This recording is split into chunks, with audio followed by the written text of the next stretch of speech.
Hoje nós vamos ministrar uma palavra e o tema é o caminho dos filisteus. Pastor, quem foi ou foram os filisteus na palavra de Deus? Então, cotidianamente, nós voltamos às histórias do Velho Testamento, né?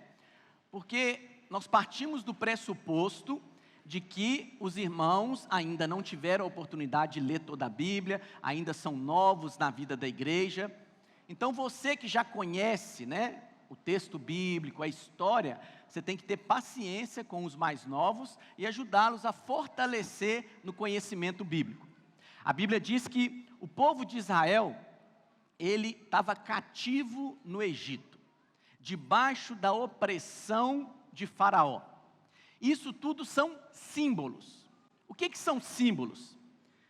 Por exemplo, o Espírito Santo, ele é Deus, mas ele é simbolizado pela pomba. Não é isso que a Bíblia diz? Quando Jesus foi batizado ali por João Batista, o Espírito Santo desceu como pomba. Porém, ele não é um animal, o Espírito Santo não tem penas, ele é Deus. Mas simbolicamente, ele pode ser representado por uma pomba. O Espírito Santo também pode ser representado pelo azeite, pelo óleo, tudo na palavra de Deus. O Espírito Santo também pode ser representado pelo fogo, porque Deus é fogo, amém? Pode ser representado pelo vento, a própria palavra espírito, tanto no grego quanto no hebraico, é vento.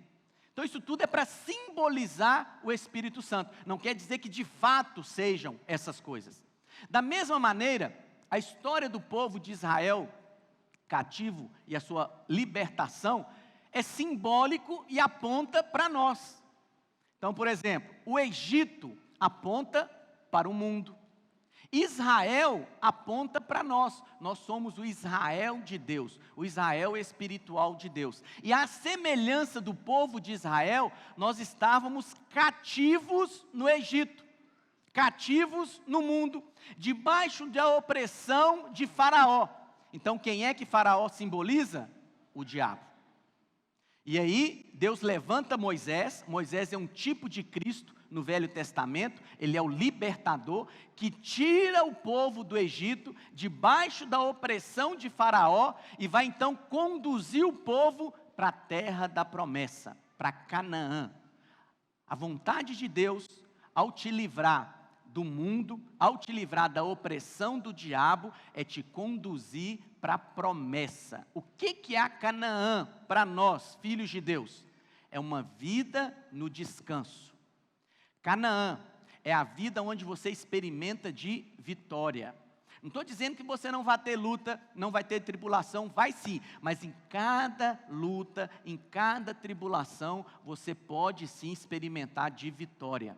E a vontade de Deus é te conduzir para essa terra da promessa. Essa terra da promessa é onde você desfruta de vida, e vida em abundância. Vida em abundância.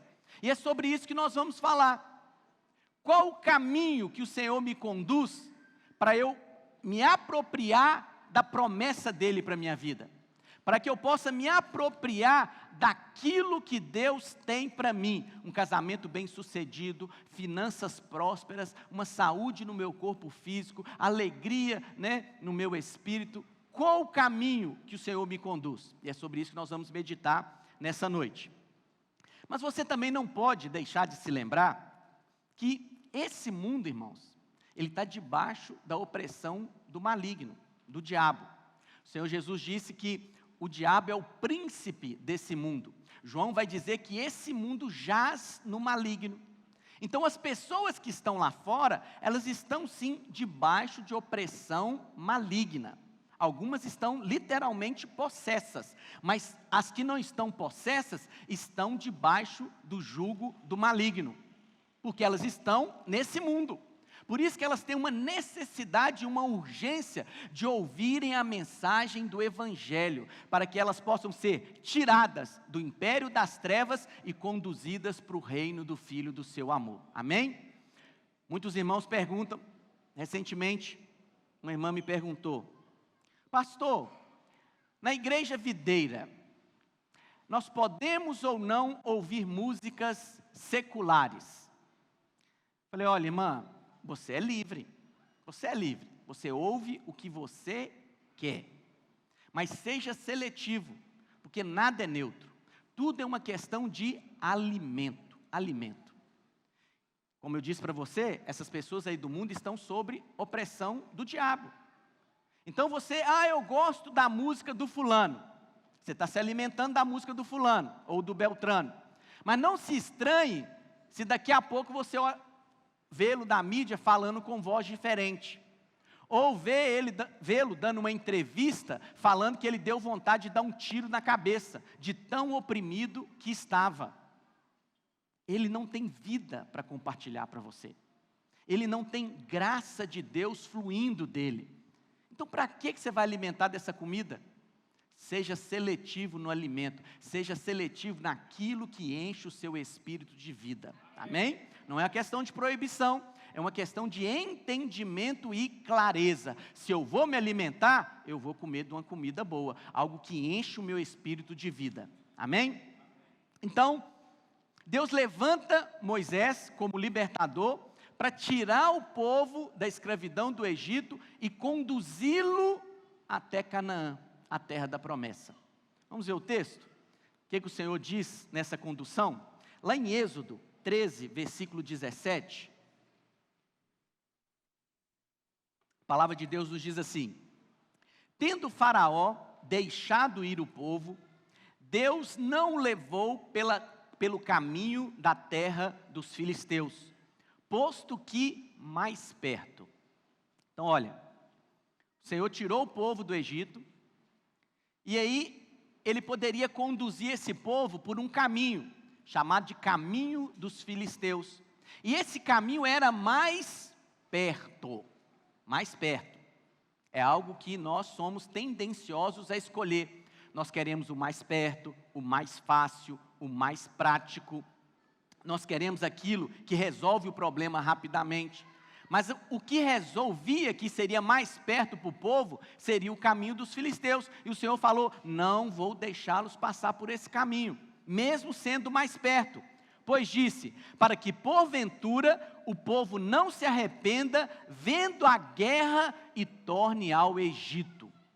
Quando você, ao ser liberto desse mundo, da opressão de Faraó, quando você tenta se apropriar da vida em abundância, da promessa de Deus para a sua vida, da Canaã do Senhor para você, passando por esse caminho dos filisteus, você pode ser conduzido de volta ao Egito, mesmo que seja mais perto.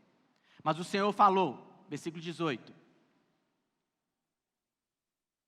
porém, Deus fez o povo rodear pelo caminho do deserto. O caminho do deserto era um caminho mais longo, mas era o caminho que o povo teria que passar pelo Mar Vermelho, e arregimentados subiram os filhos de Israel do Egito. Dois caminhos. Poderia passar pelo caminho dos filisteus, que era mais perto, e Deus não quis, mas Deus os fez passar pelo caminho do deserto, que apesar de ser mais longo, é o caminho onde o povo teria que atravessar o Mar Vermelho, e depois, ao passar pelo deserto, teria que atravessar o Rio Jordão e se apropriar da terra da promessa. Tanto o Mar Vermelho quanto o Rio Jordão aponta para a obra do Calvário. E é esse o caminho, o único caminho que te leva a se apropriar da promessa de Deus para a sua vida, que te leva a viver uma vida em abundância.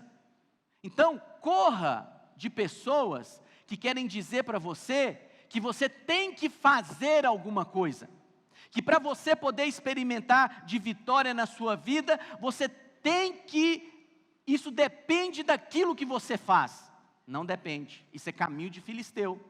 O caminho que o Senhor quer te levar para a vitória, de experimentar abundância na sua vida, é o caminho do deserto. Apesar de ser mais longo, mas é o caminho onde você passa pelo Mar Vermelho, que simboliza a obra consumada do Calvário, é o caminho que você passa pelo deserto, você não fica retido ali, e é o caminho que você passa pelo Rio Jordão, que também aponta para a obra consumada. E é sobre isso que eu quero falar com os irmãos e trazer edificação na sua vida. Amém? Primeiro vamos falar do caminho dos filisteus. O que é esse caminho dos filisteus? Bom, você sabe que nós né, no nosso ministério, nós gostamos muito de falar sobre o significado dos nomes na palavra de Deus. Então, filisteu significa aquele que está chafurdado na poeira. É como um cão que deita no pó, né, da poeira da rua, hoje a maioria aqui é asfalto, mas em roça, né, no interior, e levanta aquele pó. O filisteu é aquele que quando ele abre a boca, ele suja você. Suja como, pastor?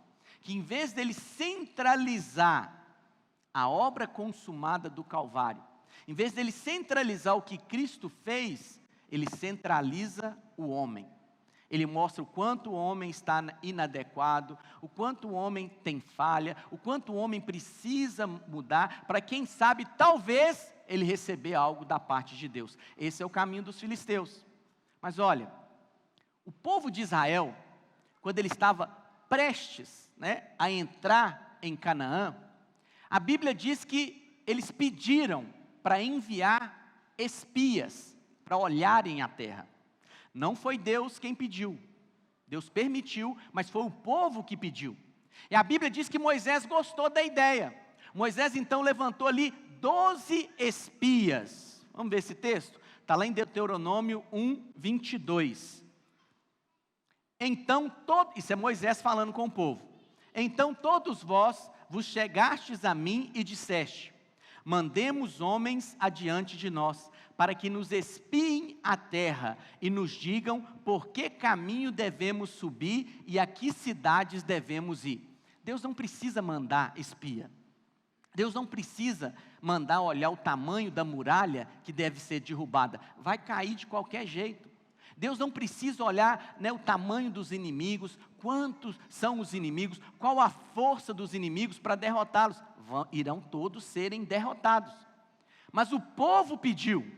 E aí o que Moisés falou? Versículo 23. Isto me pareceu bem, de maneira que tomei dentre vós 12 homens, de cada tribo um homem, um chefe de cabeça de cada tribo. E foram-se e subiram a região montanhosa e espiando a terra, vieram até o vale de Escol. E tomaram do fruto da terra nas mãos e nolo trouxeram. E nos informaram, dizendo: é terra boa que nos dá o Senhor nosso Deus. Porém, vós não quisestes subir, mas fostes rebeldes à ordem do Senhor vosso Deus. O povo foi contaminado pelo relatório de incredulidade de 10 espias. Aqueles 10 espias foram 12, mas Josué e Caleb tiveram um outro espírito, né? A Bíblia diz que um espírito de fé. Aqueles 10 espias falaram para o povo: olha, a terra é boa, mana, leite e mel. Não é que tem leite e mel, brota, nasce leite e mel. Porém, nessa terra tem gigante, tem cidades fortificadas, existem muralhas. E aí, por causa das circunstâncias, eles falaram: não podemos entrar, é difícil demais. Isso não soa familiar? É bom demais para ser verdade. Se meu casamento tivesse nesse nível, se eu tivesse esse recurso, se o meu filho fosse assim, se a minha empresa chegasse nesse patamar, ia ser bom demais, mas é muito difícil. Eu acho que Deus não tem isso para mim. Não importe como, o como pertence a Deus. Simplesmente creia, Deus tem o melhor para a sua vida.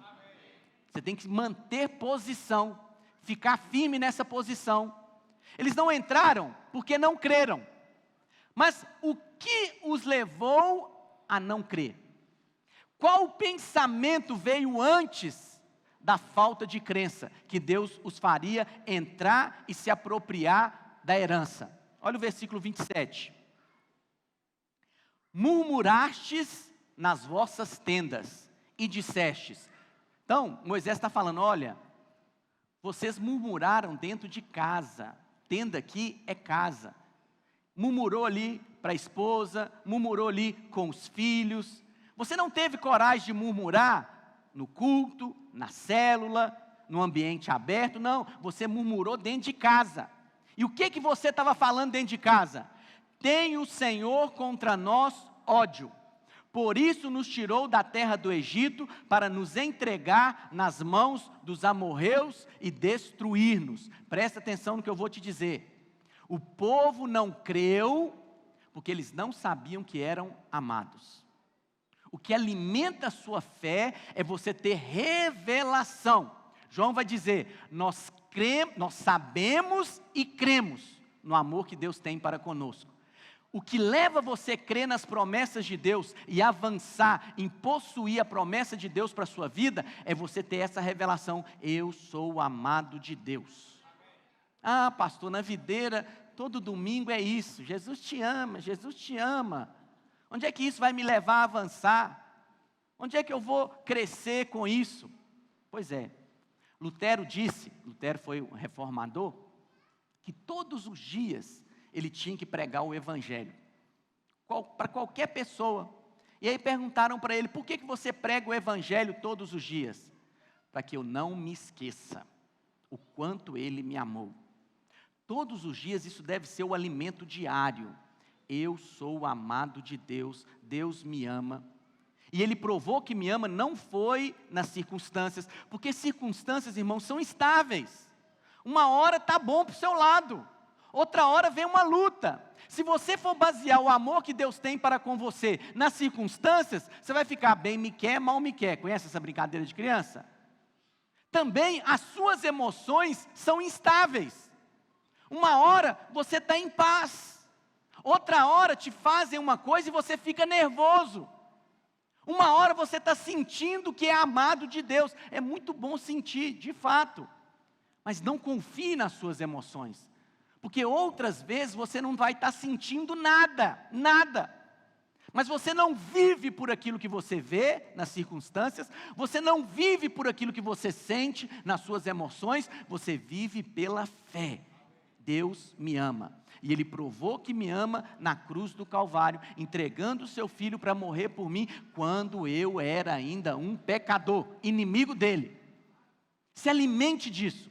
Quando você se alimenta dessa verdade, homens de Deus têm clareza e cotidianamente são alimentados com essa verdade. Eu sou o amado de Deus. Por quê? Porque isso vai alimentar a sua fé e vai te levar a possuir a herança que Deus tem para você.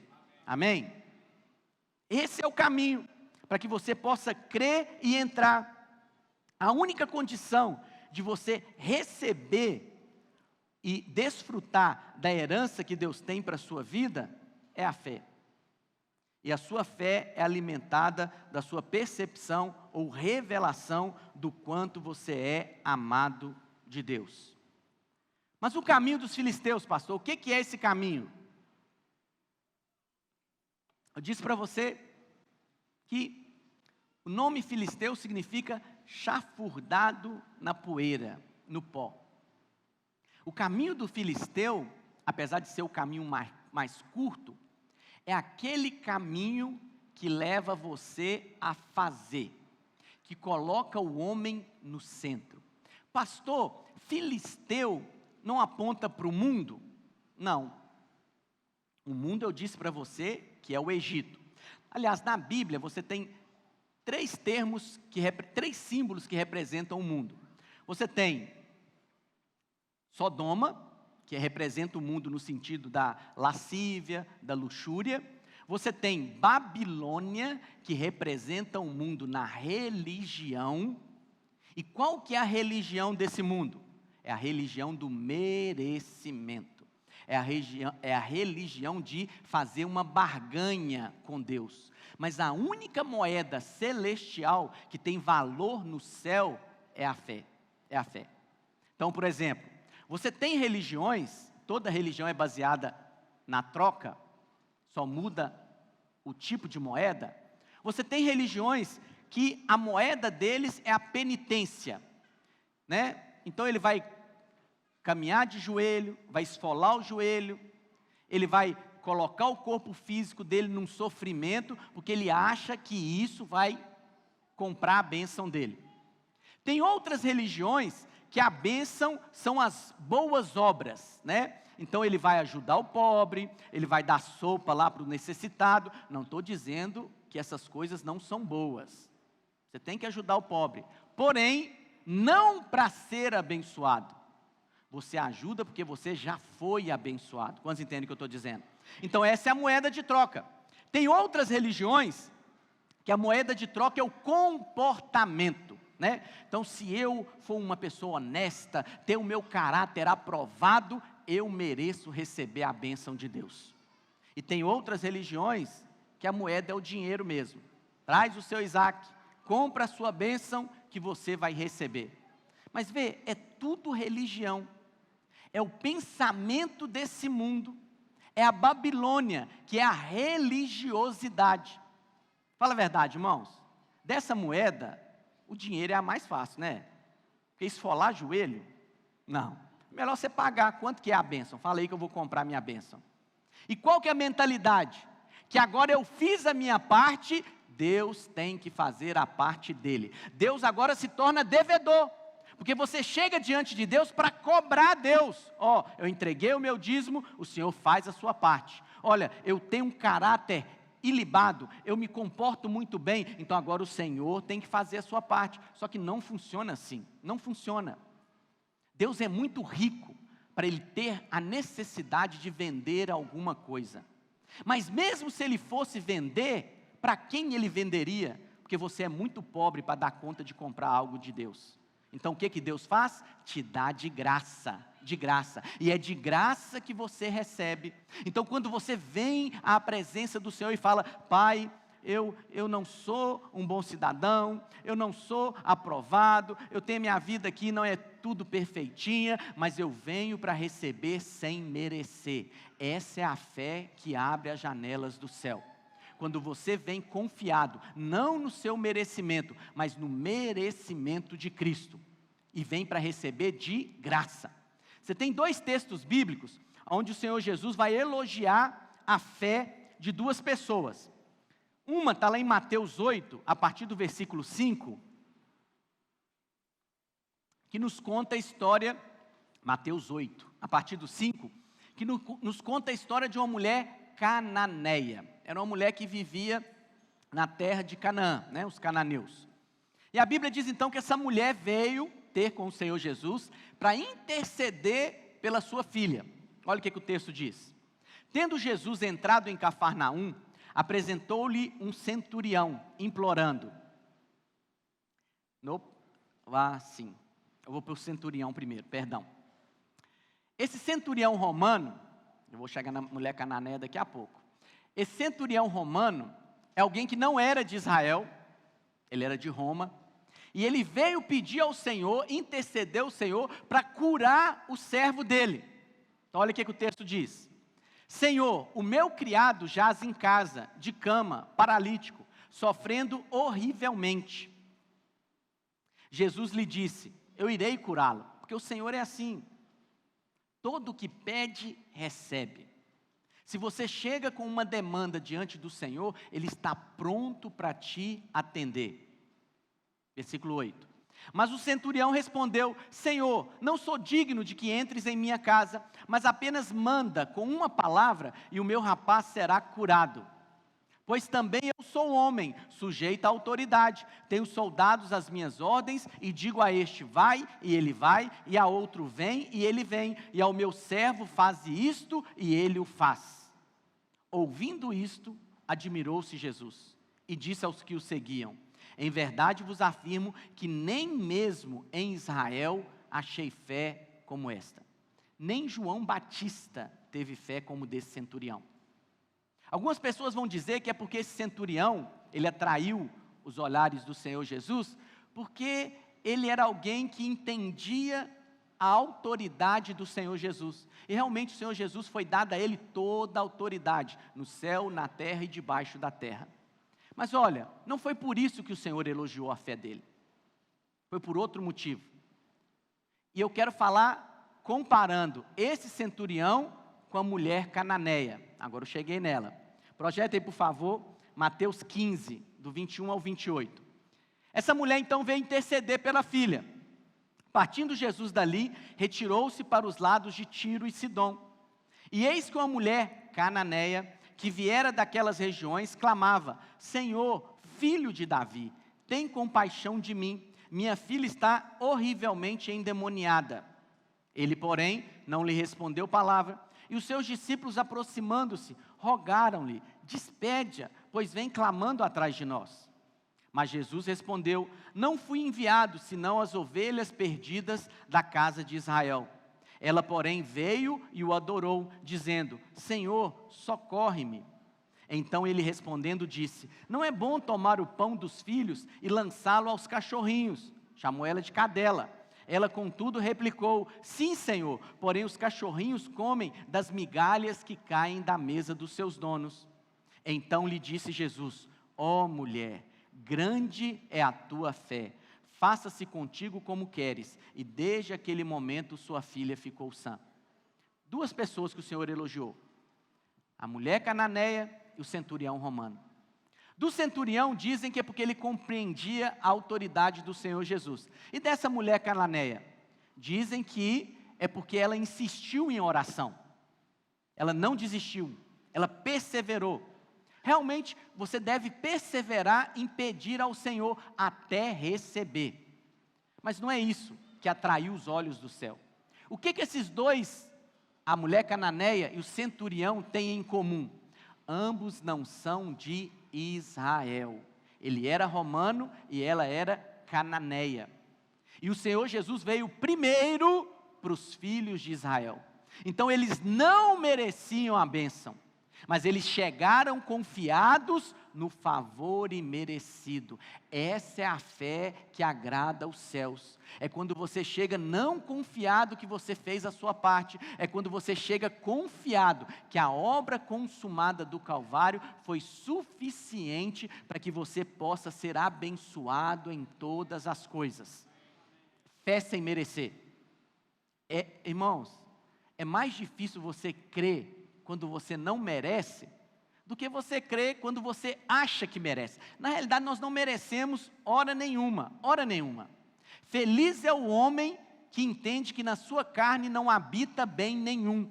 Por quê? Porque esse mundo, a mentalidade desse mundo, é a filosofia do merecimento. Então não há gratidão nesse mundo. O tempo todo, um vitimismo. O tempo todo dizendo: eu errei porque erraram comigo. Então não tem gratidão, o tempo todo está reclamando: o Estado é ruim, o governo é ruim, eu merecia uma escola melhor, eu merecia um posto de saúde, um hospital melhor. Por quê? Porque eu sou bom. Não tem gratidão com nada, simplesmente exigência. Mas feliz é aquele homem que sabe que na sua carne não habita bem nenhum, e tudo que ele recebe é devido à graça de Deus. Amém, meus irmãos? Essa é a filosofia do... Nós pensamos que mundanismo, né, é algo exterior. Realmente é muito ruim quando as mulheres se vestem inapropriadamente, né, mostrando seios, pernas, ou até mesmo os homens se vestem de uma maneira inadequada. É muito ruim isso, mas não é isso que a Bíblia chama de mundanismo. Mundanismo é o que vai dentro, é o que vai dentro. Eu sei que nós conseguimos ver a aparência, mas o Senhor olha o que vai dentro. A filosofia desse mundo é a filosofia do merecimento. É essa filosofia que é mundana, é essa filosofia da Babilônia, dessa religião. Então, Sodoma é um tipo de mundo, Babilônia é um tipo de mundo, e o Egito também aponta para o mundo. Mas e os filisteus, pastor? Onde é que os filisteus se encaixam nessa história? Vamos ver de onde descendem os filisteus? Lá em 1 Crônicas 1, versículo 8, vai nos falar acerca de uma linhagem. Irmãos, quando o mundo foi destruído, né, com as águas do dilúvio, restou apenas Noé, as suas noras e os seus filhos. Então toda a humanidade foi gerada a partir dessa família. Toda a civilização que você conhece, que já pisou nessa terra, vieram ou descenderam desses três filhos de Noé. Cã, né, ou Cão, mas Cã é mais próximo do original, Jafé e Sem. Sem descenderam os judeus, os árabes. Por isso que fala antissemitismo, né, quando vai falar do judeu. Jafé originou o povo ocidental, que somos nós. E Cã originou o povo da África, o povo daquela região. Então olha o que vai dizer acerca da descendência deles. Os filhos de Cã, Cuxi, né, que aponta, é um outro nome para Etiópia. Misraim aqui está no original hebraico, que significa Egito. Puti, né, que é a Síria, Líbia, e Canaã, que é onde surgiu os povos cananeus. Agora vai para o versículo 11, por favor. Misraim, que é o Egito, gerou a Ludim, a Anamim, a Leabim, a Naftuim, a Patruzim e a Casluim, de quem descendem os filisteus. Então presta atenção, os filisteus, eles são descendentes do Egito, de Misraim. O Egito é o mundo, mas os filisteus não são o mundo, porque os filisteus, eles estavam dentro da terra, eles eram habitantes de Canaã, ok? Então o que aponta os filisteus? Eles não são do mundo, mas são aqueles que estão dentro da terra, estão dentro da vida da igreja, mas com uma mentalidade mundana, com uma filosofia do mundo. E como eu disse para você, os filisteus são aqueles que têm essa mentalidade mundana do merecimento. Todo filisteu, ele mistura lei com graça. Todo filisteu, ele prega lei. Por quê? Porque a lei é colocar o homem no centro. A lei é aquilo que eu devo ser para ser abençoado por Deus. Mas graça é aquilo que Deus se tornou como um de nós, para que eu pudesse ser abençoado em todas as coisas. A graça é, Ele que era o unigênito Filho de Deus, se tornou filho do homem, para que eu, sendo filho do homem, me tornasse filho de Deus, a saber, os que creem em seu nome. Isso é graça, é sem merecimento. Mas o filisteu, quando ele abre a boca, como ele é empoeirado, né, chafurdado no pó, ele abre a boca, ele te faz sentir sujo. Então, irmãos, todo pastor, todo ministro, ele quer conduzir o seu povo para se apropriar da herança. Ele quer levar o seu povo a viver uma vida em abundância, obter vitória no casamento, obter vitória na vida financeira, obter vitória no ministério, ter uma alegria exuberante no espírito. Mas o caminho que ele escolhe para ministrar é que vai determinar se esse povo vai chegar ou não.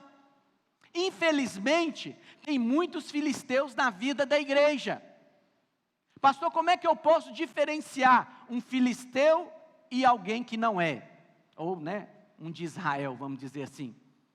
Quando o filisteu abre a boca, você se sente sujo. Você sai daquela ministração com uma sensação de inadequação. Está difícil demais. O filisteu, ele abate a sua fé, porque tudo depende de você. Mas quando você ouve a palavra de um homem que ministra o evangelho da graça, você sai cheio de fé. Porque o que é mostrado no evangelho da graça é Cristo, a obra consumada de Cristo. E a única coisa que é exigido de você é que você creia. Então isso também é importante você entender. Quando você ouve a palavra de um filisteu, abate a sua fé. Mas quando você ouve a palavra de um homem que prega a graça, ele te levanta, ele te coloca para cima. Quantos estão entendendo o que eu estou dizendo? Então é muito importante você ser seletivo com aquilo que você ouve. Porque como eu disse para você, o filisteu não está lá fora. O filisteu, ele descendeu do Egito, ele veio do mundo e ele está dentro da terra. Ele tem uma mentalidade do mundo dentro da terra.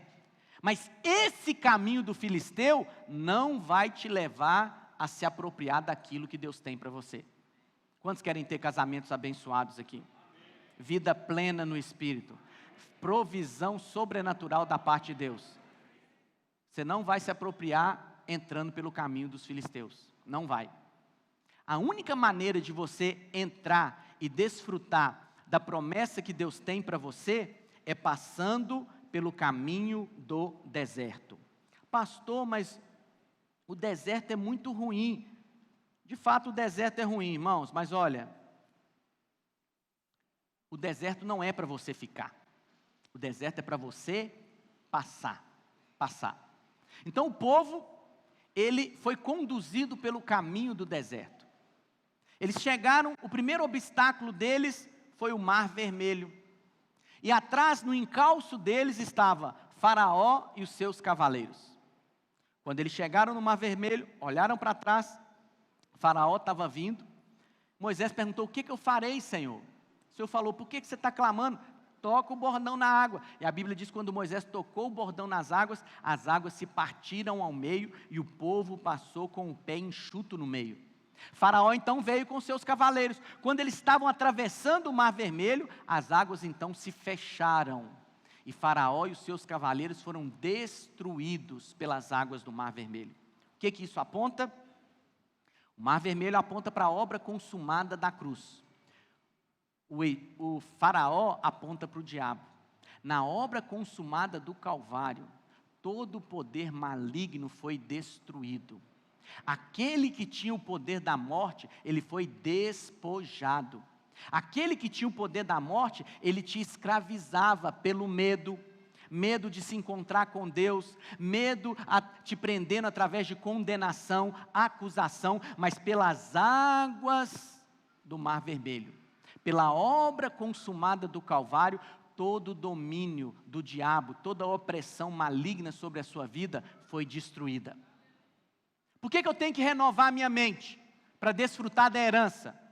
Porque muitos, infelizmente, eles foram libertos do mundo, foram libertos da opressão maligna, de uma vida financeira ruim, de uma depressão, viviam essa opressão lá no mundo, escravo do diabo. Eles são trazidos para a vida da igreja, são trazidos para o domínio de Deus, para o reino de Deus. Mas acham que Deus também os quer oprimir. Acham que a mesma vida que eles levavam lá, sob o domínio de Faraó, é a vida que eles têm que levar aqui, debaixo do domínio do Senhor. Mas não é. A vida que Deus tem para você é uma vida em abundância. Não aceite nada menos do que isso. Não estou dizendo que não vai ter luta, não estou dizendo que não vai ter tribulação. O próprio Senhor Jesus disse: nesse mundo tereis aflições, mas eu posso sim ter bom ânimo, porque Ele venceu o mundo. Eu posso sim ser vitorioso em cada área da minha vida. Irmãos, a nossa vida é cheia de áreas: casamento, finanças, filhos, emoções, vida profissional. Cada uma dessas áreas tem uma posse para você entrar. Que posse é essa? Vida abundante. Só que para você desfrutar dessa vida abundante, o Senhor quer te conduzir pelo deserto. O deserto, como eu disse para você, não é um lugar de você ficar, é um lugar de você passar. Porque o deserto é muito ruim, irmãos. Primeiro, no deserto não chove. Então é uma terra seca, árida. Aonde não chove, você não pode semear. Se você não semeia, você também não colhe. Se você não colhe, não há prosperidade. Só há colheita na semeadura. No deserto não há semeadura. No deserto, por não ter semeadura, não teria colheita, prosperidade. No deserto, a provisão cai do céu. O maná caía do céu todos os dias, exceto aos sábados. No deserto, a água brotava da rocha para saciar a sede do povo. Só que é provisão. É só o necessário. Mas a vontade de Deus é que você tenha além do necessário. É que você tenha para você e para abençoar outros. Quando dizem amém. Mas isso só é fruto de semeadura e colheita. No deserto também não tem festa.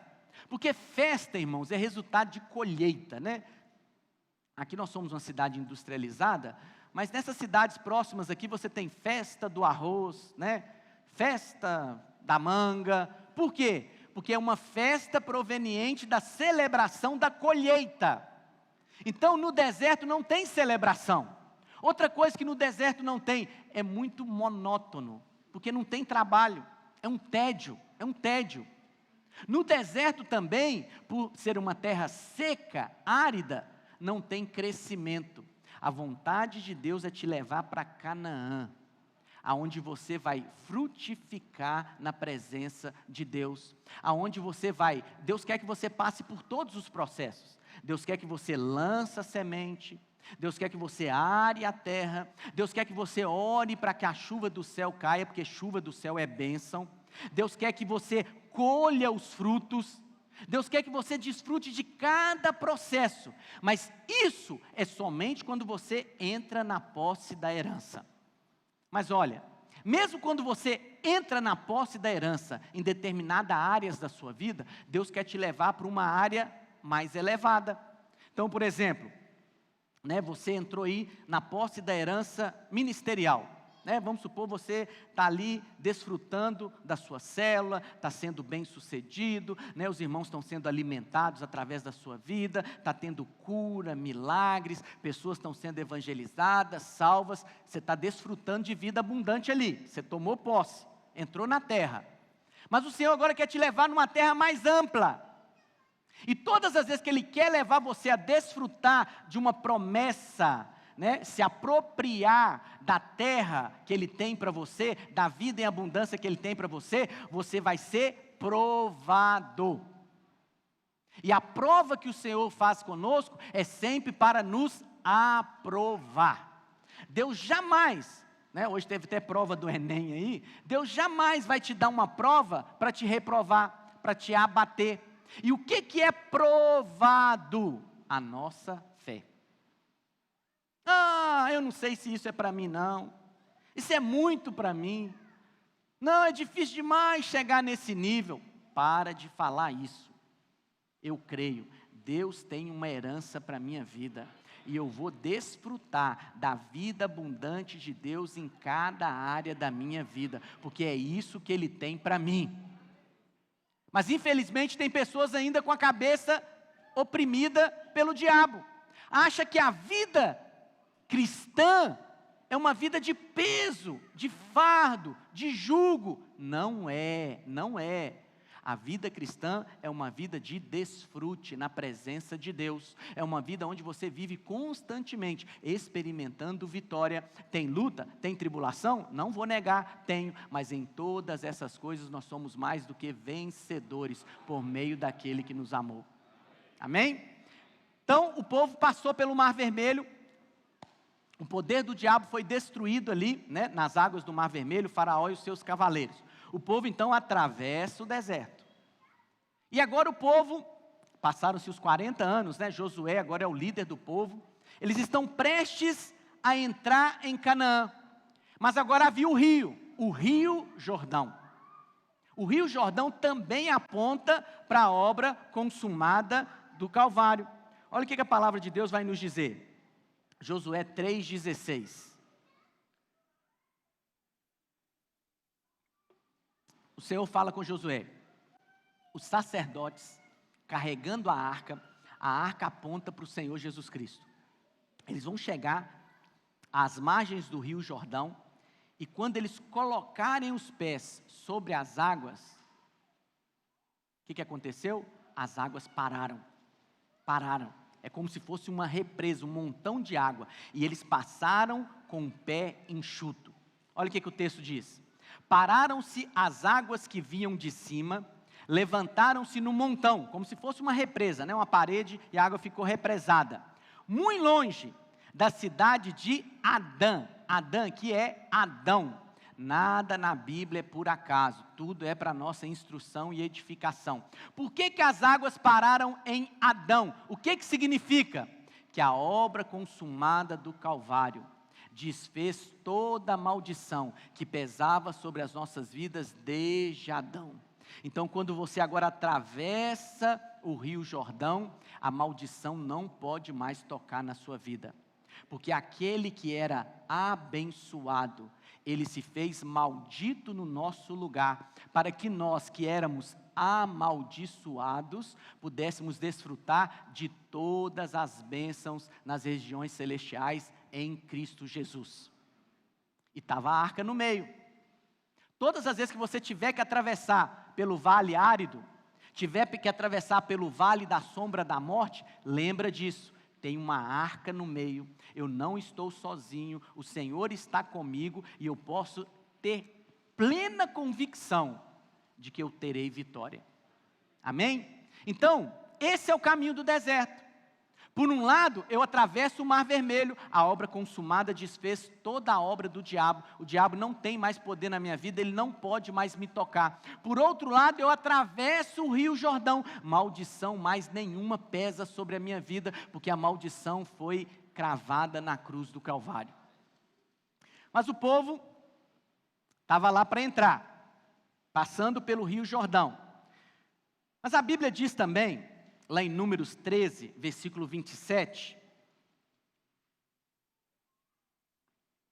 relataram a Moisés e disseram: fomos à terra a que nos enviaste, e verdadeiramente mana leite e mel, este é o fruto dela. É interessante, irmãos, que o fruto da terra que produzia em Canaã era uva, romã, é tudo fruto alto, que você só estende a mão e pega. É a vida cristã. A vida cristã você não tem trabalho para ser abençoado. Você só estica a mão. Qual que é a mão que você estica? A sua fé. A sua fé é a sua mão espiritual. É a garra espiritual. Você vai lá no pomar celestial e traz. Eu quero um casamento bem sucedido. Eu quero uma finanças, né? Minha vida financeira próspera. Mas no Egito, qual o tipo de plantação que tinha? Cebola, alho. Era tudo plantação rasteira. Que eles tinham que olhar para o chão, tinham que se encurvar, dava trabalho.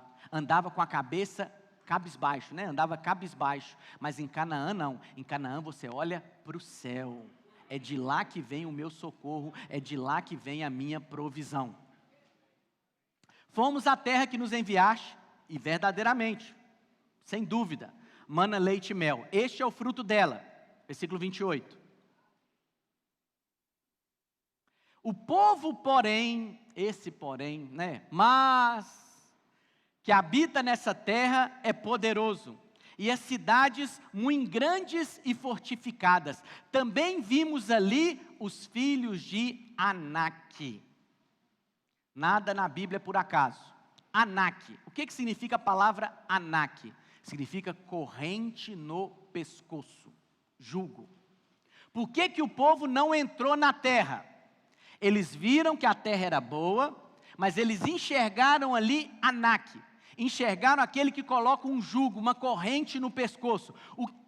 O que é jugo? Né, os irmãos que não é de roça, mas aquele instrumento que coloca no pescoço do animal para guiar o animal.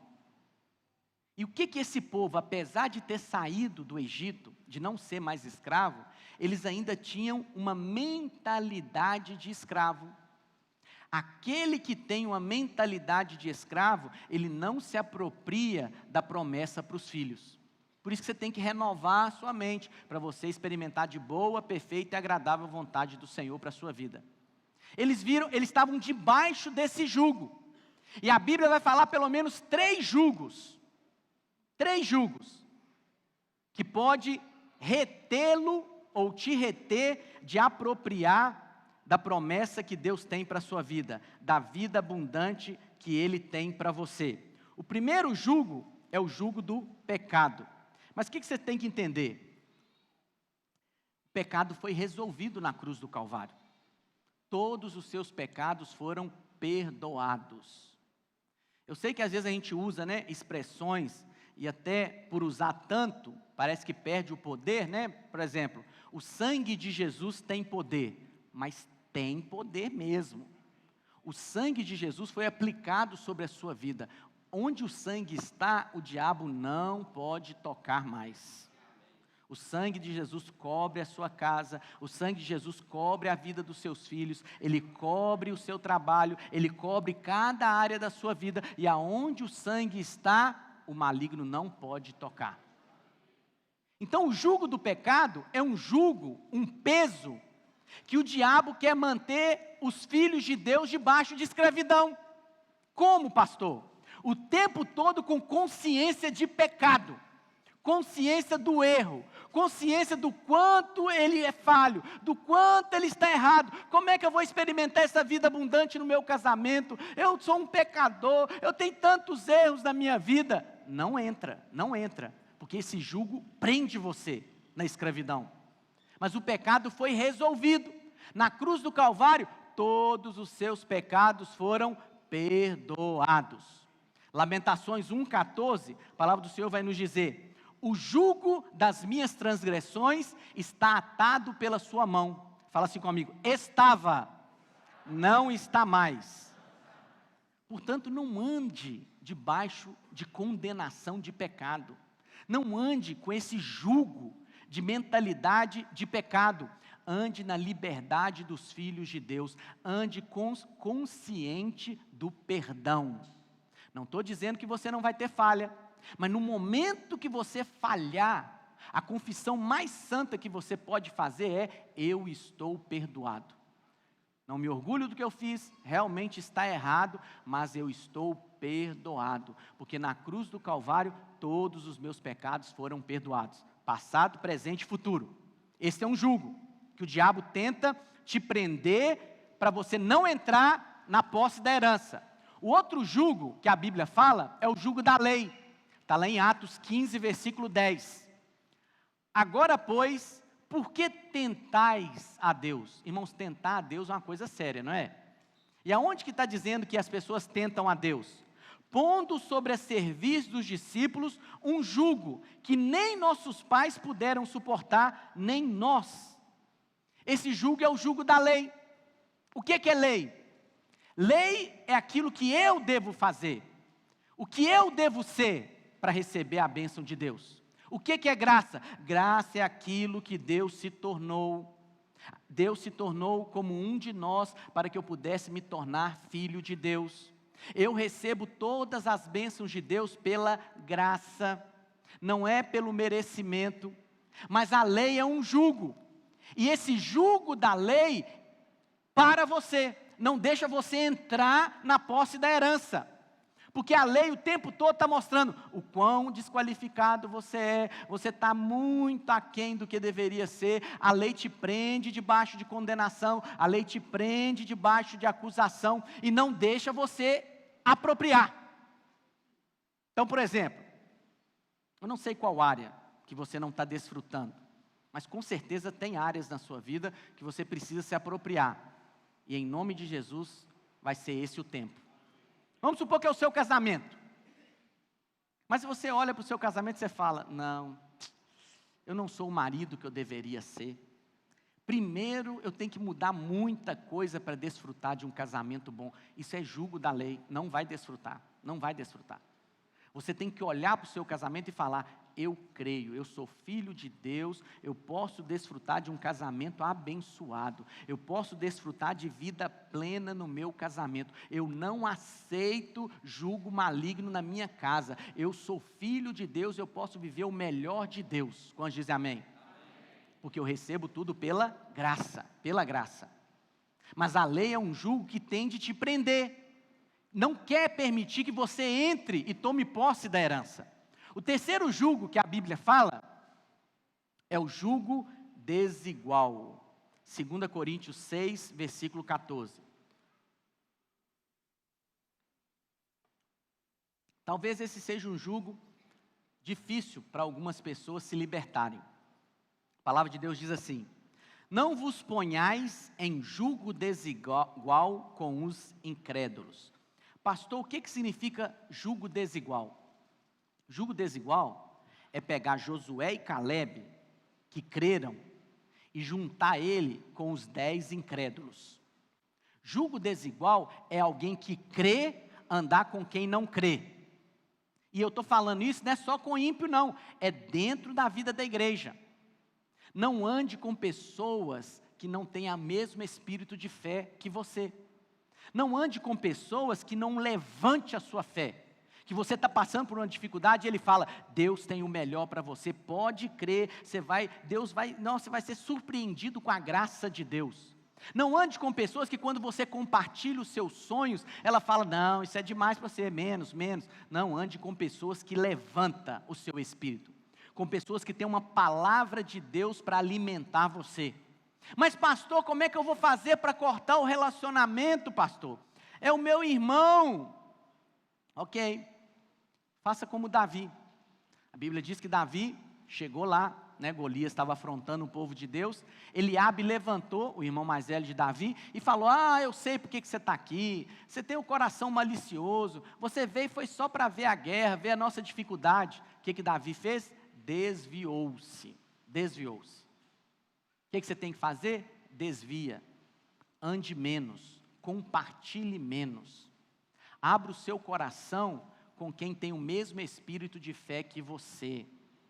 Sabe por quê, irmãos? Esse jugo desigual, ele te impede de entrar na terra da herança. Eu tenho um chamado de Deus na minha vida. Eu recebi um chamado ao ministério. Então, quem eu procuro para poder trazer para o meu relacionamento pessoal? Pessoas que vão acrescentar. Eu não procuro pessoas que querem me afastar do ministério. Você está dedicando demais. Cuidado aí com a sua família. Cuidado com o seu trabalho. Não, eu quero pessoas que falam assim, olha pastor, Deus vai te usar muito. Deus tem muito para a sua vida. Deus quer aumentar o seu nível de influência. Tem mais pessoas que vão ser abençoadas pela sua vida. Esse é o espírito de fé. Pastor, mas eu não recebi um chamado ministerial. Mas todos nós recebemos um chamamento divino. A sua casa é um chamado divino para a sua vida. A sua célula é um chamado divino para a sua vida. E você está aqui para cumprir o propósito de Deus. Se aquele relacionamento, ele está te prendendo, olha, você não crê como eu, você fica aí parado. Mas eu vou me apropriar daquilo que Deus tem para a minha vida. Não vou abrir mão do que eu tenho da minha vida, porque o fulano é bonzinho demais, é muito gostoso ficar no meio dele. Não, isso não vai me impedir. Eu tenho um propósito a cumprir. Vocês entendem o que eu estou dizendo? Você tem que ser seletivo. Você tem que ser decidido a alcançar aquilo que Deus tem para você. Porque relacionamentos, irmãos, presta atenção no que eu vou te dizer. Relacionamentos não são neutros. Todo relacionamento, ou ele vai te levar a avançar, ou ele vai te paralisar. Mas alguma coisa ele está produzindo em você. Então procure andar com pessoas que te levem a entrar na posse da herança. Não com pessoas que vão colocar peso, fardo sobre a sua vida e te paralisar. Não, leva pessoas que vai te motivar, vai ter o mesmo espírito de fé que você e vai te levar a experimentar de vida e vida em abundância. Quantos querem experimentar de vida em abundância aqui? Então o que eu disse para você? Tem dois caminhos.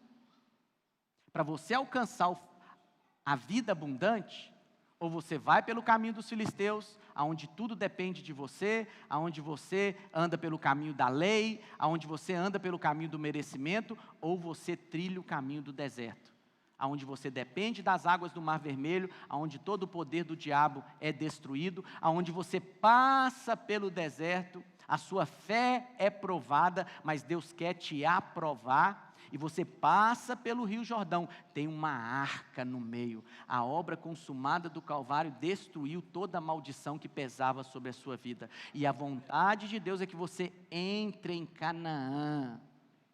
Está entendendo? Não aceite nada menos do que vida em abundância. Alegria no Espírito. Todos os dias você desfrutar de alegria, de regozijo. Nada de abatimento. Está muito ruim, eu acho que minha vida... Não, Deus tem o melhor para mim, Deus tem uma vida plena, em abundância para mim. Eu vou viver o melhor que Deus tem para a minha vida nessa terra. Porque olha, estou me lembrando de um exemplo aqui, ainda tem um tempinho, uma irmã nossa da videira lá do Acre, contando para o pastor o testemunho da mãe dela. A mãe dela era de uma igreja legalista, e essa senhora veio a ficar terrivelmente enferma, estava, internada, prestes, a realmente morrer. Só que, qual o alimento que ela recebia na igreja dela? O seu pastor dizia: entrega o seu dízimo, senão você vai perder sua salvação. Se você não devolver o dízimo, você não vai para o céu, não vai. E aí essa irmã lá no hospital, passando por um momento de dificuldade, ela chamou, o seu marido, que é o pai dessa irmã da videira, e falou com ele: olha, não esquece de devolver meu dízimo, está lá na gaveta do criado. Estava com medo de não entregar o dízimo e comprometer a sua entrada no céu. Mas olha que frustração, quando ela chegar diante do pai e ele falar: você podia ter vivido melhor, você podia ter desfrutado de vida e vida em abundância, porque é isso que eu tinha para você. Eu quero desfrutar o máximo daquilo que Deus tem para mim. Não quero ir além, mas também não quero ficar aquém. Quantos estão comigo nisso? Deus tem algo melhor para você, mas para você se apropriar, passe pelo caminho mais longo, o caminho que depende única e exclusivamente da obra consumada do Calvário. Amém? Vamos ficar de pé? Queria chamar os irmãos do louvor aqui. Nós vamos fazer um momento aqui profético, mas libertador. Você vai cancelar todo o jugo sobre a sua vida. Todo o peso vai ser removido. Amém? De maneira profética, coloca a sua mão nos seus ombros assim. Aleluia.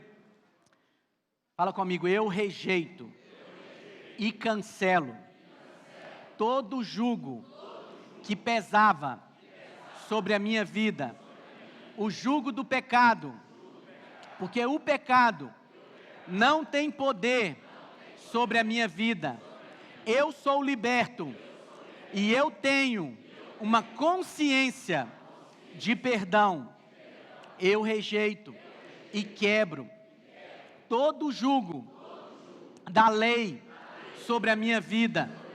Eu não ando sobre o merecimento, confiado nas minhas próprias obras, na minha própria obediência, mas eu ando confiado na graça, no favor imerecido.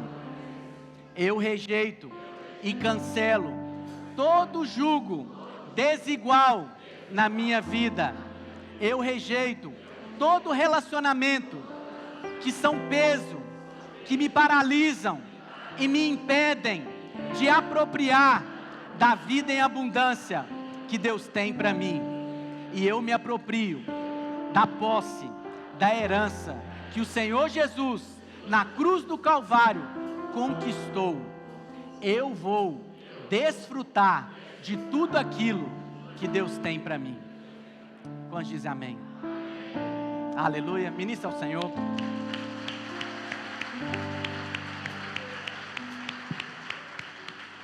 Agora eu queria que você, homem com homem, mulher com mulher, a não sei que seja o seu cônjuge, você colocasse a mão no ombro da pessoa que está do seu lado. Não coloque, se você é homem, no ombro de uma mulher, tá? E agora você vai orar por essa pessoa. Você vai dizer: todo jugo foi tirado nessa noite. Eu declaro que você vai experimentar de uma leveza no espírito. Toda condenação é removida da sua vida. Todo o peso, todo o fardo que paralisava você de entrar na terra da promessa é removido. Nós vamos entrar em Canaã juntos. Nós vamos nos apropriar de tudo aquilo que Deus tem para as nossas vidas. Declara isso sobre a vida do seu irmão: saúde próspera, finança abençoada, casamento bem sucedido, alegria no espírito, ministério frutífero, tudo aquilo que o seu filho colocar as mãos, ele será bem sucedido, porque essa é a promessa de Deus para as nossas vidas.